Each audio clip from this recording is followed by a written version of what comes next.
Hey guys, it's a beautiful Saturday morning. There's the Montero. Somebody asked about it. No, it's not gone. It's just sitting here in the future service position. Wanted to get off the grass back there. And Hillary's at a yard sale going again. And I'm out here doing a little work on this car. Show you what I'm up to. This car, I've been driving it every day now. Kind of giving it a shakedown test. The resonance. And one thing I noticed is it drives very, very well. It's a very nice car. It's got a lot of Mazda DNA in it. But one thing I noticed is it has a really pronounced brake shudder. You can feel the brakes pulsate through the pedal. So I want to deal with that. And you know, normally what people will do when something like that goes on is they run right out and get new rotors put on. But when I had this car apart fixing my transmission a while back, I noticed that these rotors look like they were already replaced at some point. And it's got a part number on it, I'm assuming, stamped on it, and they just look pretty fresh. And then I was just feeling it with my thumb. And you guys that watch my videos, you saw a while back I posted up a video about worn out rotors. And they usually, when they're worn real bad, they have a big lip there, and these don't have any. So that combined with the brake pads lead me to believe that these brakes were actually done not that long ago. But when I got into this, I was looking. The thing about brake shudder is that it's normally caused by what's called run out, which run out just means that, to make it simplified, there's high spots and low spots on the rotor. So you got part of the rotor's out, you know, thicker, so to speak, part's thinner, or it could be sitting warped on the hub flange.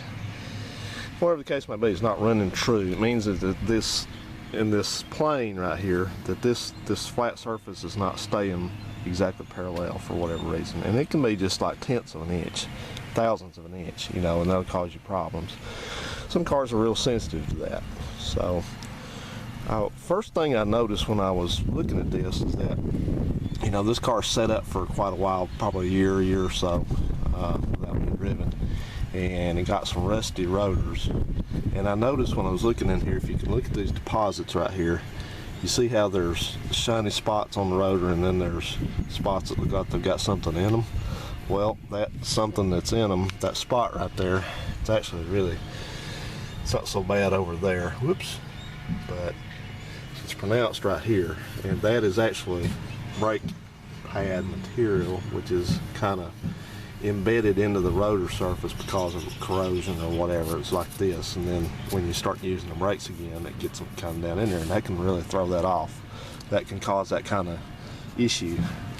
And so another thing is, where the rotor sits on the hub, like I said, can have rust under it. I doubt that's the case with this one, but I'm going to have to take this off. So when I come over here to take it off, I have my little handy dandy tool here someplace. Hang on a sec. So I was saying I had my little handy dandy tool. This is a Torx bit here, and it's got 2 bolts to hold the rotor on. And so I was test fitting this to make sure it's the right one, and lo and behold, they're not even really tight.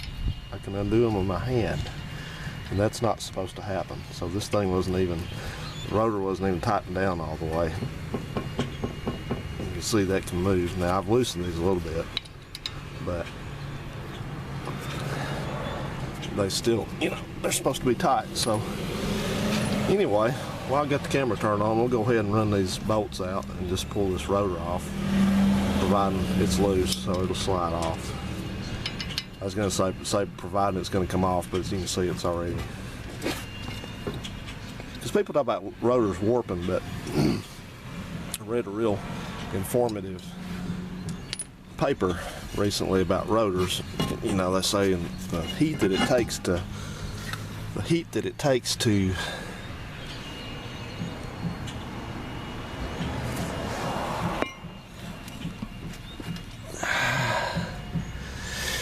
cast a rotor compared to the heat that your braking generates is not near the same.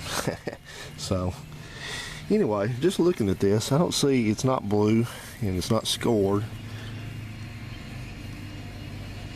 But I'm going to clean this,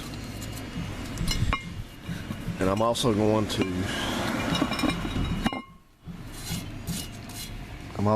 to take my wire wheel and I'm going to clean this thing up, not in that particular order, and clean this part up also. See, this has got something on the back of it. This is supposed to be completely clean, and there's some sort of scoop put on the back of this where this rotor goes on. And what I bet happened was that this thing had, well, I bet you I know what that is. I bet that's anti-seize. Somebody. Hey, so can I ask you a question? Yeah, man. Well, anyway, as I was saying, I'm going to clean this all up, and somebody, I guess, like I said, that probably is anti-seize, and I know there may be those who don't agree, but you can't put anything between this hub and this brake rotor whatsoever. It has to be dead clean under there. Even just a little bit of stuff like this can throw the run out on it. So, you ever watch Robert DIY's channel, and I suggest you guys do if you like Volvos and you like videos that are not too heavy grade videos, but he talks a lot about run out and brake squeaking and stuff like that. Well, these don't squeak, but they just shudder. So I'm going to try to fix this with no money involved here. That person that stopped right there, I tell you what, I can't do it in this neighborhood, but somebody's asked me if I could run my own shop, and I just about think I could, because I've had more than one person stop here, ask me about doing car jobs, and one of them was putting springs on an Acura, and then another one was doing a head gasket. That was just doing a head gasket on a Legend. So check out this truck. That's a very late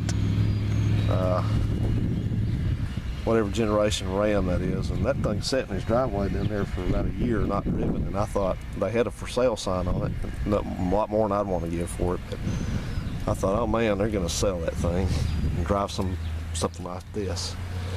And all of a sudden, about 2 months ago, they got it going again and been driving the heck out of it, so I'm glad they changed their mind. I think they made the correct decision. Alright guys, let me get to work. We got some heavy duty weather coming later, so get busy. See ya.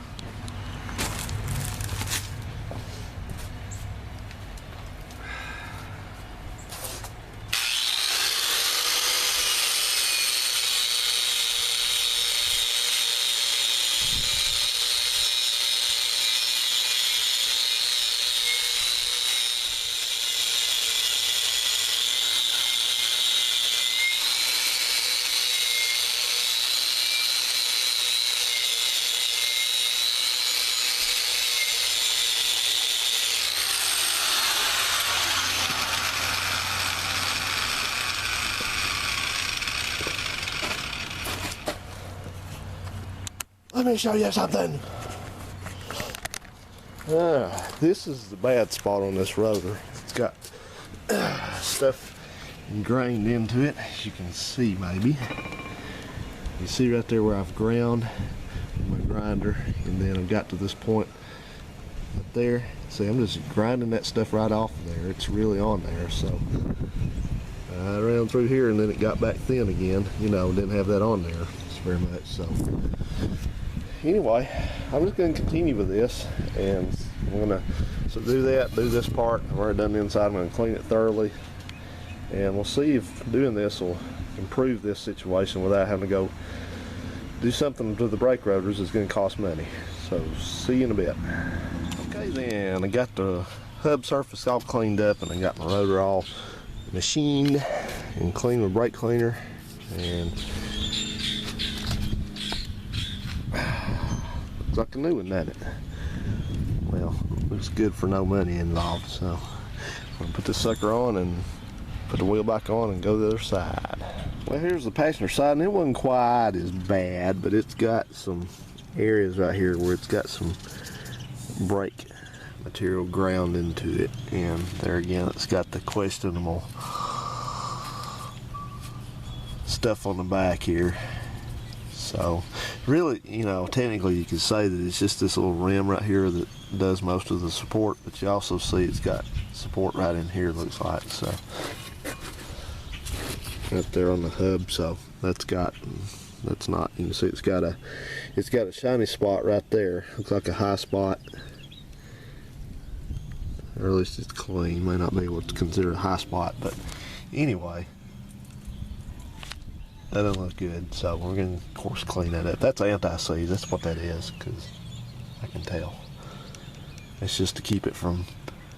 This car came originally, it was from Columbia, Missouri area, and so they use salt on the road, and this car is actually pretty clean under the side of it. It's not got a lot of salt damage or anything like that, but I guess they probably changed the rotors there last, and probably as a matter of course they just put anti-seize or whatever, some kind of grease on the back of it to keep the rotors from sticking to the hub. So we're not going to worry about that because we don't live in a salt area. So, and incidentally, this car, you know, I was looking at this car when I had it apart before, and I said, oh, it's got anti-lock brakes on it because it's got the axles for anti-lock brakes on it. That's the little reluctor wheel there for it, trigger wheel. Well, it does not have anti-lock brakes. What it has is someone has replaced the axles. It's had to have 2 axles put in it, and they are anti-lock brakes axles, which don't make any difference because you just don't have the apparatus for the anti-lock. So anyway, that's what they did, and I'm starting to be deeply suspicious that this car actually has what the mileage says on it. It says 110,000, but 2 axles, 2 rotors. You know, I don't know, maybe. A lot of stop and go driving, possibly. Okay, let's get this one cleaned up and get it all back together. Okay then, the last thing to do is port these lugs down. So, I'm going a crosswise pattern. I'm not going to show you all of them. I got my torque wrench set on 100 pounds. That's what these go to.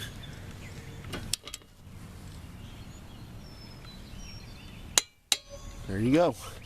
Put them all in a star pattern. Crisscross, crisscross. That should do it. We'll take this thing for a drive in a little bit and see if we've improved it any.